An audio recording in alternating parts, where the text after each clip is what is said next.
um, as it related to the aftermath of the first announcement. A lot of it stemmed from people like Kevin Samuels, who, had gone on his famous, hey, the quote was, I think, Subway will be hiring when OnlyFans stops, basically. In other words, these chicks are going to be relegated to making sandwiches when the gravy train dries up and OnlyFans goes away, and they're going to learn what it's like to live in the real world. And there's, tons of people out there that were celebrating the announcement. Finally, these thoughts are going to learn what it's like to be in a man's reality, and welcome to the real world where you can't just post your asshole and call yourself an entrepreneur, right? And all this celebration was taking place because it was like some redemption tour. And I'll start, before I go on, I want to make it clear, I'm not coming off the top rope at Kevin Samuels right now. Jump that top elbow! Got him! Far from it. I love Kevin's content. There's great value, and he's very eloquent, and he's very good at what he does. I'm not trying to come down on Kevin Samuels. What I will say is that it seems even Kevin Samuels underestimated the power of feminism and just how rooted we are in this feminine primary social order with things like that Subway comment. It's almost like we're living, there's some inevitable correction where the OnlyFans bizarro world of exploiting men for cash and, them giving back nothing in return except breadcrumbs for simps. And all this is going to come crashing down, and there's going to be this big redemption for men. But as I've explained on my podcast, this is the way that it is now. The feminine experience is the priority from a societal perspective. It's the correct experience. And I've talked about it, and I've given numerous examples of this in previous episodes. We aren't going back. That correction is not going to occur without some crazy global catastrophe, and that's not going to happen for a long time, more than likely. So, and even it's proven here today. Even the financial institutions didn't hold their ground when it came to this because of the backlash. Whatever restrictions they were placing on OnlyFans, according to Tim Stokely, are no longer active. And of course, you got everyone on Twitter saying how finally we're making some progress, and this is a great step to finally taking down the patriarchy. Again, the non-existent boogeyman of a patriarchy that is a fantastic and convenient common enemy. That's not real, okay? But we have to remember why this happens. Because anything that is going to repress a woman's sexuality, given that we live in, as Rollo Tomassi would call it, a gynocentric social order, basically a social order where the feminine imperative is pervasive. Again, I'm not saying this is even necessarily a bad thing. This is just the way that it is. And I've given numerous examples of this. But this is why OnlyFans, in my opinion, is going to continue to feel backlash for months, maybe years. They may never recover, even though they've walked back these restrictions, which obviously stemmed from the bank to begin with. It wasn't like OnlyFans wanted to repress their users. But that doesn't matter, because now you've identified yourself as somebody who made a step to repress women's sexuality. You aren't forgiven for that in today's society. That there is no forgiveness for that. That's the cardinal sin.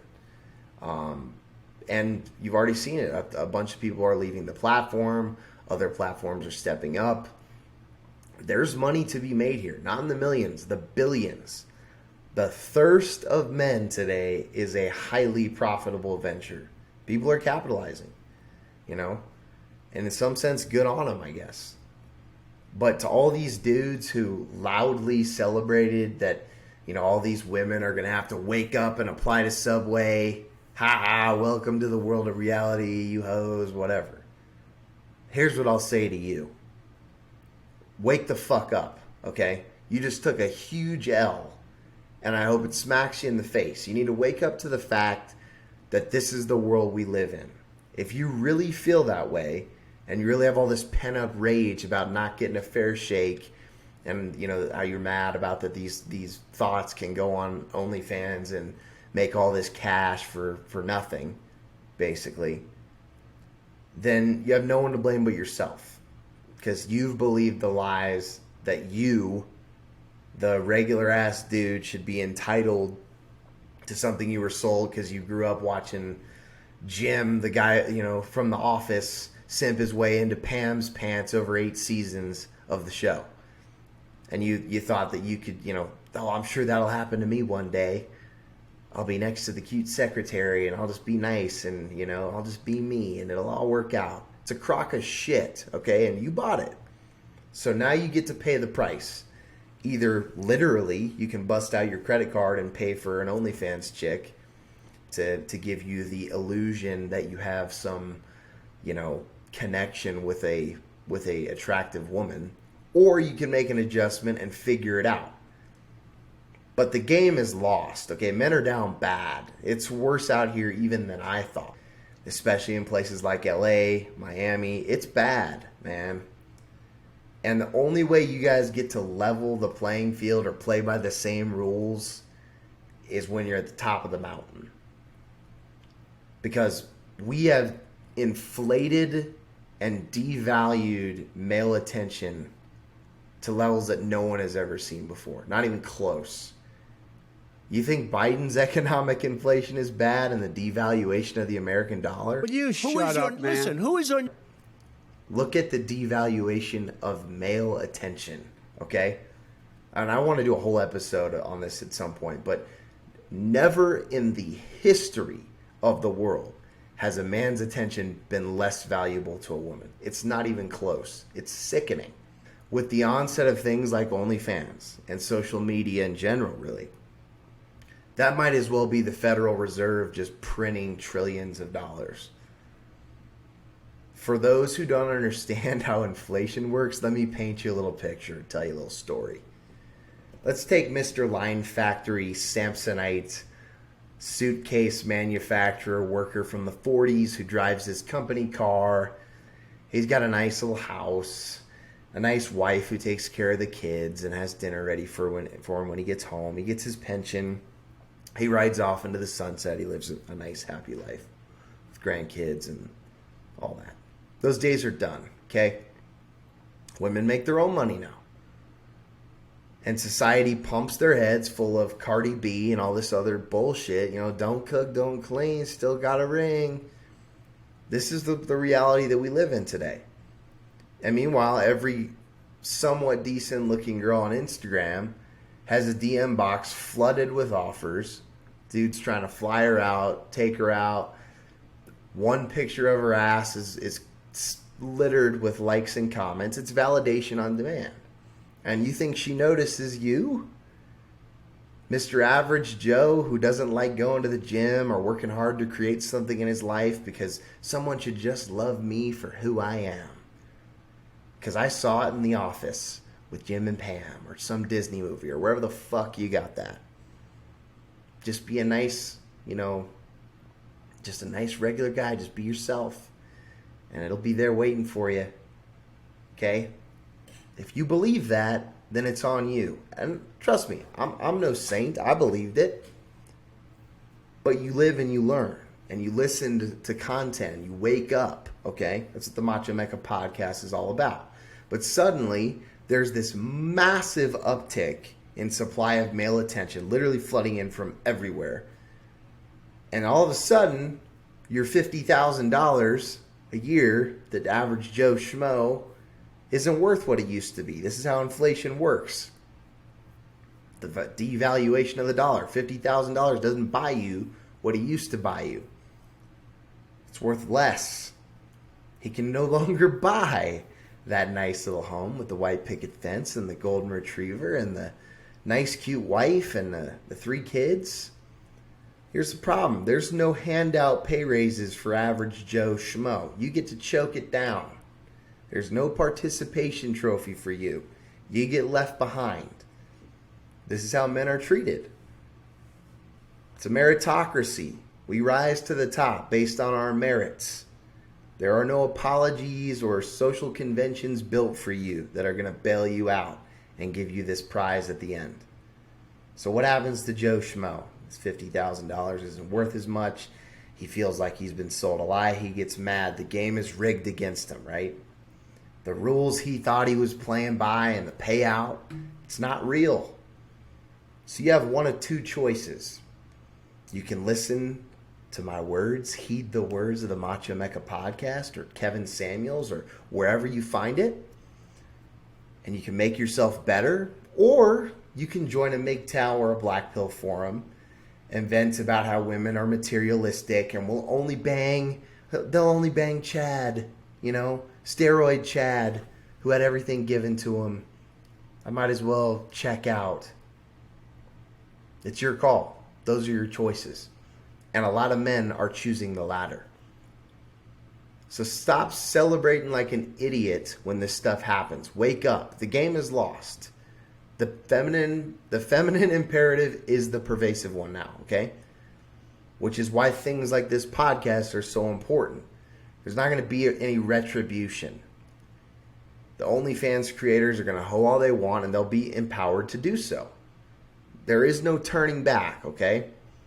Even if the banks do reverse their decision on OnlyFans to try to expand globally or whatever the reason may be, the social narrative in America is a feminist freight locomotive that is steaming out of control. Men aren't going to stop simping. If OnlyFans goes down, another's going to spring up. If the banks stop processing payments because of whatever narrative they want to say, even if it were the patriarchy, it's going to give rise to cryptocurrency or some non-fiat payment method. But this is not going to stop. So give this whole Subway's going to be hiring thing, give that narrative a rest, guys. Seriously. These simps aren't going anywhere. But where you can erase the L that you've taken in this case and get the W is by honestly evaluating yourself as a man. You have no choice, okay? And when you do that, that's when the playing field levels out or starts to level out as you ascend. That's when you can have the upper hand. You can control the narrative of your life, especially with women, okay? So, no matter what, because the truth is, when you do level that out, these women who are on OnlyFans, they will get the bag, sure. But the other side of the coin, because we have this free and open sexual marketplace, is that the top tier guys control more now than ever as well. And this is the thing that Kevin Samuels articulates really well. Because when you get your ass in the gym, you get on your grind financially, you elevate yourself instead of acting like the game is rigged against you. This game we both lose.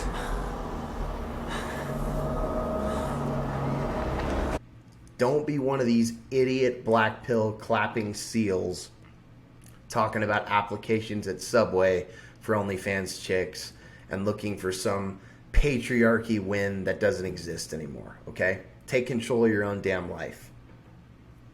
Because these OnlyFans entrepreneurs are going to be in for a rude awakening one day. They're going to realize this content that they're churning out is going to be held against them in this free and open sexual marketplace that feminism has fought for so long. Because for legitimate biological reasons, the simps that are throwing thousands of dollars into the bank accounts of these chicks for no reason other than that now they have, this means of connecting with a woman in real life, sort of. Those guys aren't the ones that those women want to end up with. Biologically, they're not wired to be attracted to that. But here's the problem. The ones they do want to end up with have no desire to be with an OnlyFans chick who's shown her body to the entire world for cash. No matter how much of it she's made. Doesn't matter. We ain't wired like that, guys. It's just the truth. So you got to become that guy who has that choice. Because the old order way, it's dead. Average Joe Schmo with your dad bod walking around, you're invisible. I'm sorry. Your attention has zero value to a woman. You better bring something to the table. And I'm not saying it's all about, whatever, dad bod. There's plenty of guys who aren't hardcore gym freaks who still crush it with chicks, but it's because they bring something to the table. They've worked hard for something. You are judged on your merits in the world as a man, period. Whether that's in business, with women, whatever it is. You better bring some value to the table. So you need to find out what that is, and you need to go after it. That's the lay of the land. Accept it, adapt, and overcome. Evolution. Triple H, Batista, Randy Orton, Ric Flair.